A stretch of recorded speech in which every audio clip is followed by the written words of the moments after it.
Welcome. I'm Leslie Canham. I'm Mary Gavoni. I'm Linda Harvey. I'm Olivia Wan, and together we are the Compliance Divas.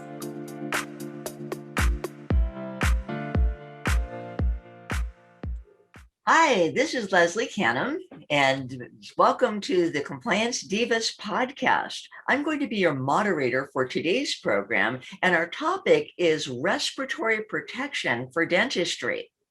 Now, the four of us together, Mary Gavoni, Linda Harvey, Olivia Wan, and myself, have worked diligently to follow the science and evidence, and all roads lead to the fact that there are aerosols that are generated in dentistry. And in order for us to protect ourselves, we need to take into consideration what we might be exposed to and select the proper PPE. It's not only protecting ourselves, but it's also a matter of OSHA compliance. Mary, can you give us some key points as to why we should comply with OSHA's ensemble recommendation to wear PPE, such as N95 respirators? Absolutely. Thank you, Leslie. First is that you don't want to end up being the recipient of an OSHA citation and fines for not following those directives. And since OSHA has instituted their national emphasis program, there is a possibility that we may see unannounced inspections happening in dental practices. But beyond that, it's really about worker safety. Keep in mind that N95 respirators provide a better fit. They provide a seal around the face to prevent any aerosols from getting in through the face mask and getting inhaled. So OSHA puts these recommendations, guidance, requirements out there for a reason. It's to protect us. And it's not just from COVID. It's also from other airborne diseases like influenza, like measles, and so forth. Well, you bring up a very good point that there are other pathogens that we might be exposed to. When it comes to SARS-CoV-2, at the beginning of this pandemic, it seemed that N95 respirators were hard to find. Have there been changes to that?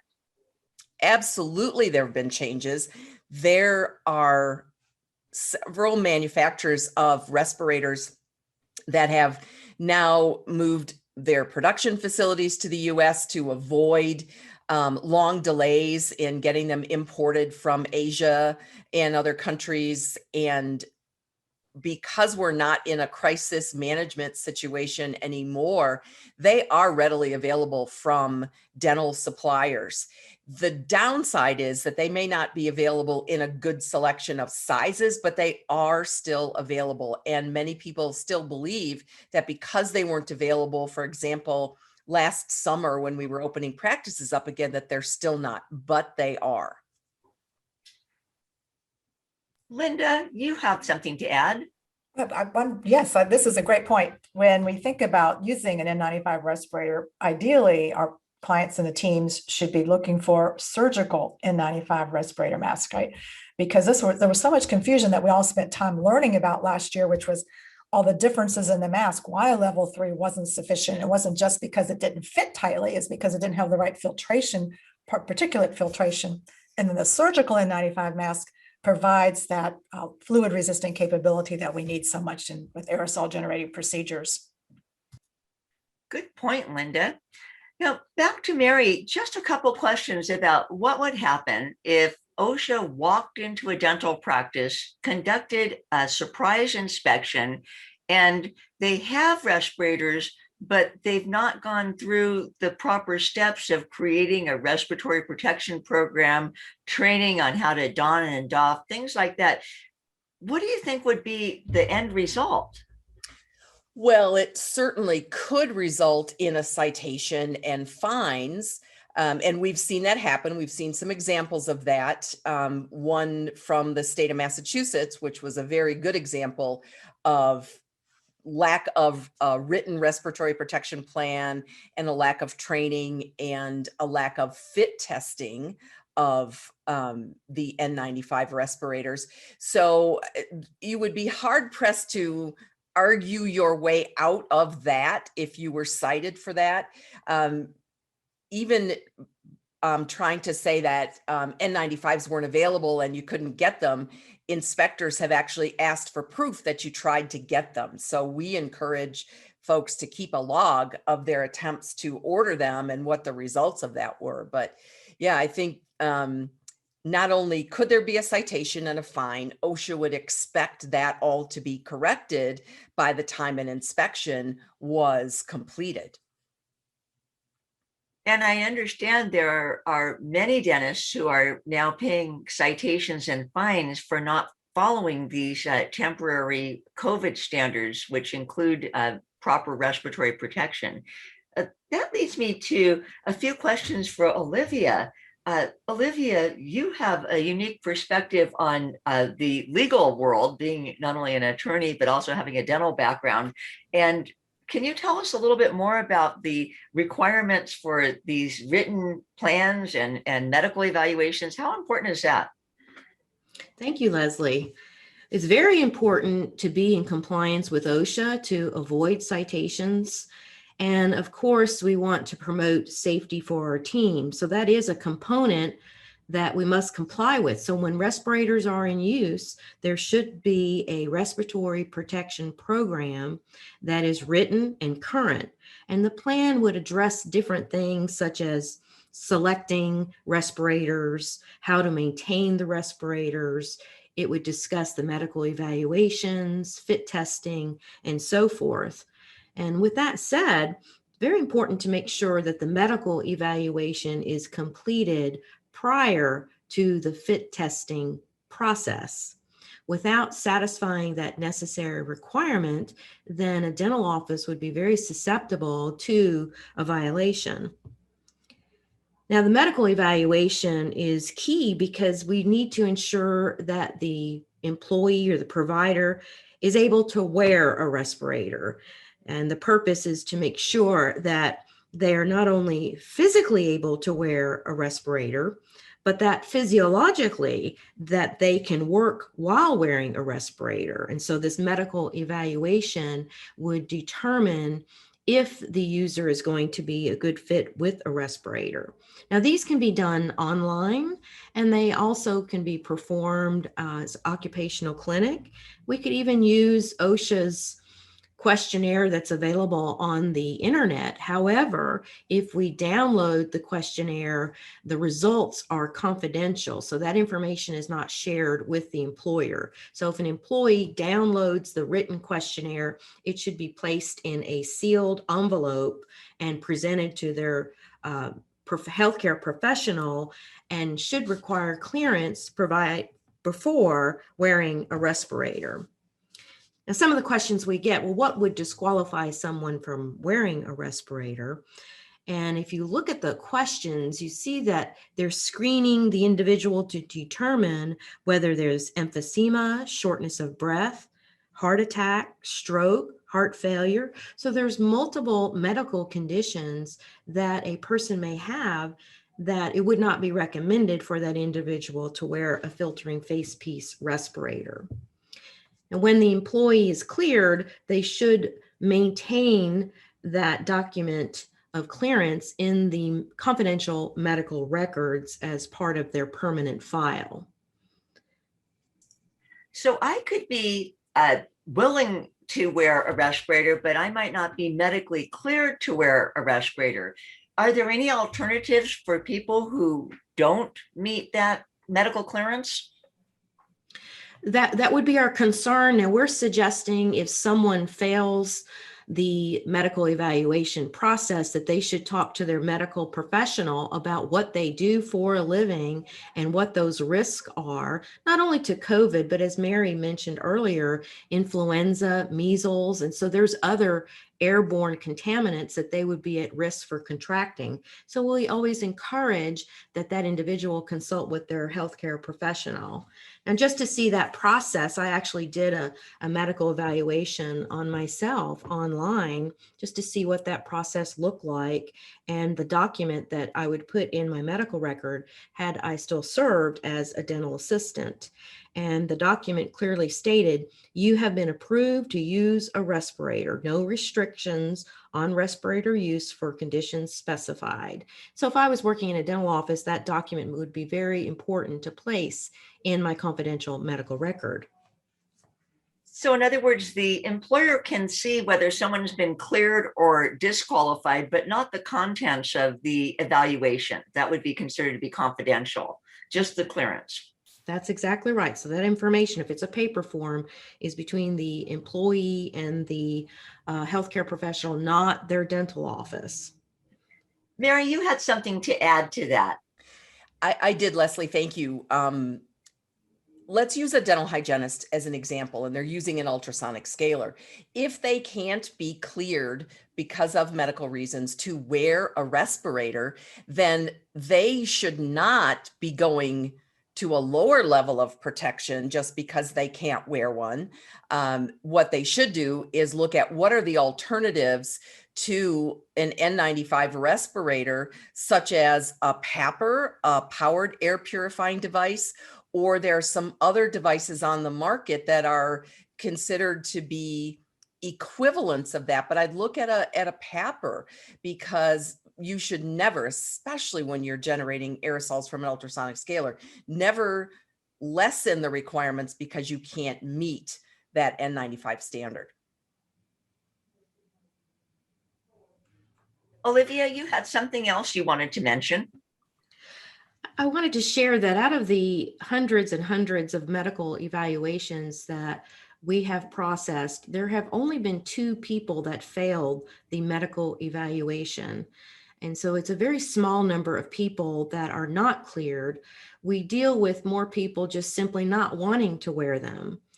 And I think Mary made a good point. There are other alternatives that if the employee is a clinical person, that they should consider.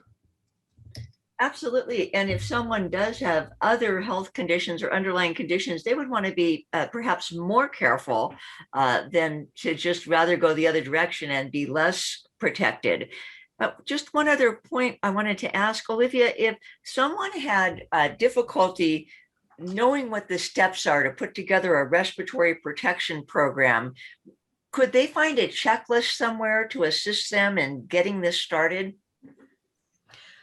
OSHA has a lot of good resources that's available online, and you can compare some of the model programs that OSHA has published and to come up with a plan that fits the needs of the practice. Of course, we have a lot of Diva resources that will be available for dental practices to review, but we want to make sure that the medical evaluation is completed prior to wearing an N95 respirator. Thank you for that. Now we've got some focus on why we should wear an N95 respirator and what some of the prerequisites are, which medical evaluation first and written plans. So the next thing that we would want to know is where would we go if we wanted to do our own fit testing? Linda, could you speak to that? That's a great question, Leslie. Because when you think about where to begin to learn about this process, and it's just as we all did last year, taking time to research the fit test kits available and what is the best product that we should purchase. Many dental dealers are now selling fit test kits. So as you look at those options, it's important to know whether you're getting a fit test kit and what type of solution that fit test kit is testing for the sensitivity. And you want a qualitative fit test kit. And that's what's being sold in the dental market. There are 2 options under that category. One is for a bitter or Bitrex solution for the testing solution, and the other is for a saccharin or sweet solution. Now, in my experience, and I learned all this from other experts as we plodded along last year, it's better to opt for the Bitrex solution because that sensitivity solution and the test solution is a little bit easier to determine when you're exposed to that than the sweet saccharin. That one might be confused, it's less likely to be discerned sometime. And if you have a bitter taste in your mouth, you're going to know that for the most part. So that's the better solution to opt with. And so we found that those kits are the best ones to use. And it's important that you not only get a good fit test kit, but know where to get the extra supplies that go along with it. So you may need to purchase additional hoods. I know in the fit tests that we've conducted in this past year, we like to have multiple hoods so we can disinfect them in between each person that we're fit testing. And everybody seems to enjoy that level of care that we're providing them by not taking a fit test hood off someone and putting on someone else. And they, just sort of that whole cross-contamination field. And then likewise with the syringes and everything, having the ample solution so that when you run out, you don't have to be caught in the middle of a fit test with not enough solution.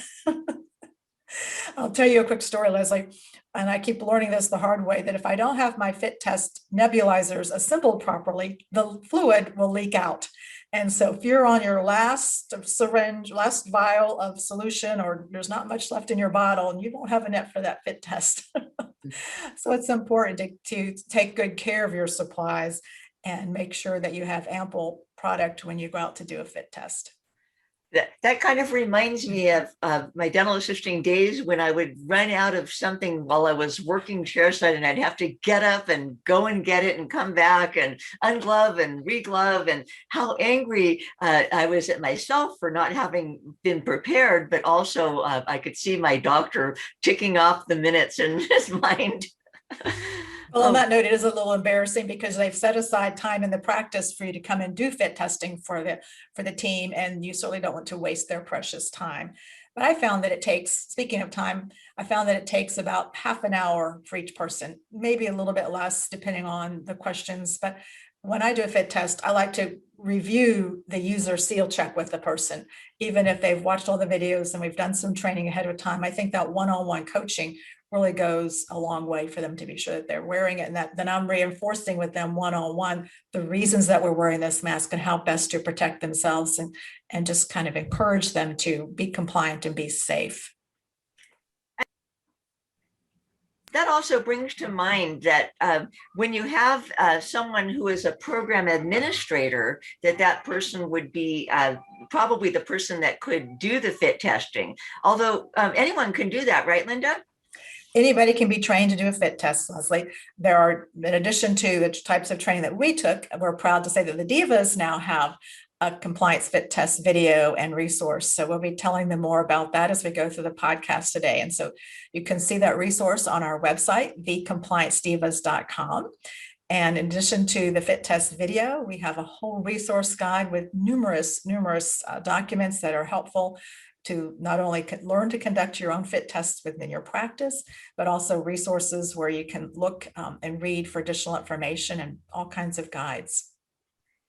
Now, Linda, I understand that if you can't get the same respirator style, model, or brand that you're used to wearing, that fit testing would have to take place all over again for that particular respirator. So can you tell us, would that be one of the benefits of buying your own fit test kit?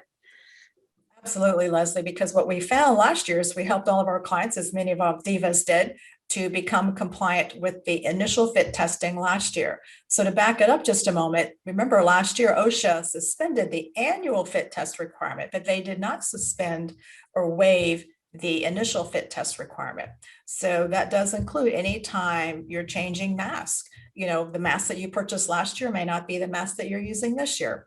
Last year, for example, you may not have been able to purchase surgical N95 respirator masks. So the mask that you were fit tested for and may fit may not be the best mask after all. And now that the market and the supply is opening up, as Mary said, with the suppliers, the US suppliers are manufacturing more masks. We have readily available quantities that you may need to be fit tested again for these newer masks that are being purchased in the practice now. So that saves time and money with not having to send the employee out of the office, which is also paid time. It can be done in the office by someone who gets trained in the practice. Well, that makes a lot of sense. And I know that our doctors and team members want to save money because, of course, that leaves more money for bonuses, perhaps, or vacations or staff lunches, things like that. So why should we be throwing money away? Do you know the approximate cost of a fit test kit? And where might you locate one? How would you buy one?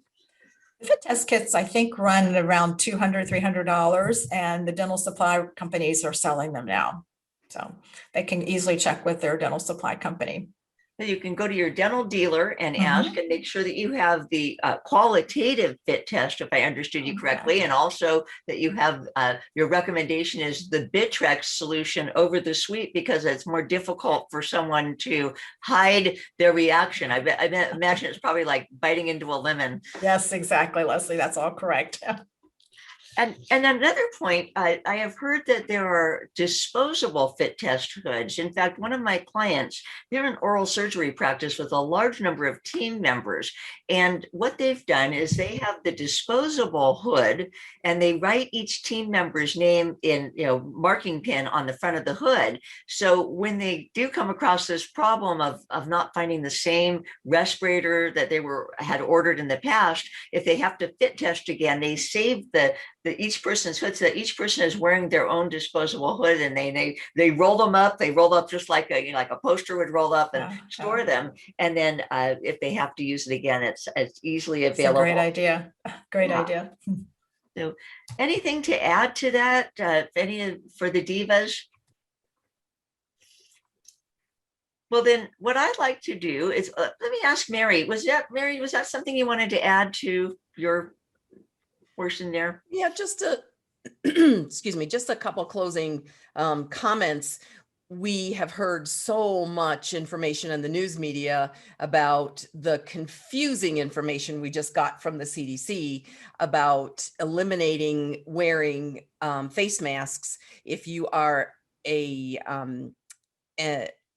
vaccinated individual. Got to get my brain cells working. And it's important for everybody to know that that doesn't apply to healthcare settings.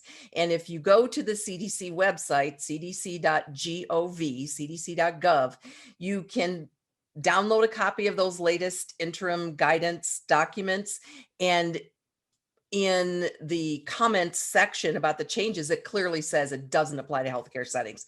So we still have to, until we get a change from the CDC or a change from OSHA, we have to follow what is current guidance, and that is N95 respirators for aerosol producing procedures. That makes a lot of sense. So we want to make sure that we comply with OSHA and we want to follow the CDC guidelines. Our last guidelines, here it is in May, we're in mid-May right now, they were December 4th. And so I understand that the CDC will be updating for various different facilities and organizations. I'm sure they're going to start with schools first and then workplaces. And hopefully they'll get to us in dentistry along with other healthcare settings. But meanwhile, we have to comply not only with OSHA requirements, but also OSHA looks to CDC recommendations when they decide to whether to cite dental practice for not protecting employees adequately. So it sounds like this respiratory protection video is a step-by-step program that takes people from what to do with complying with OSHA regulations and having a written plan and creating someone to be the program administrator. It also directs us to making sure that we do the medical evaluation. And then in the program, Linda actually has a section on how to set up so that you make sure that you have all of your supplies ready. So not only is your documentation ready, but you're actually fully prepared to sit down and conduct that fit testing with each employee who wears an N95 respirator. And then I like to say that I had a hand in this video in actually demonstrating each and every exercise. I found it to be easy to do. It was comfortable for the subject that was being tested. It surprised me that not every respirator fits every person. And I thought that, a box of respirators in medium size would fit most people, but the ones that I even tested on myself didn't protect me fully. And I imagine that a false sense of security would be had by anyone who just puts on a respirator without knowing for sure that it fits. Linda, did you have something to add to that? Well, Mary, I tell teams this little analogy that I've created, and that's that, like you just said, one respirator mask, one style doesn't fit everybody. Neither does one scrub jacket or one set of uniforms. We're all unique. Our face is different. Our facial features are different. And so one mask is not one size fits all. Very different than our surgical mask for sure.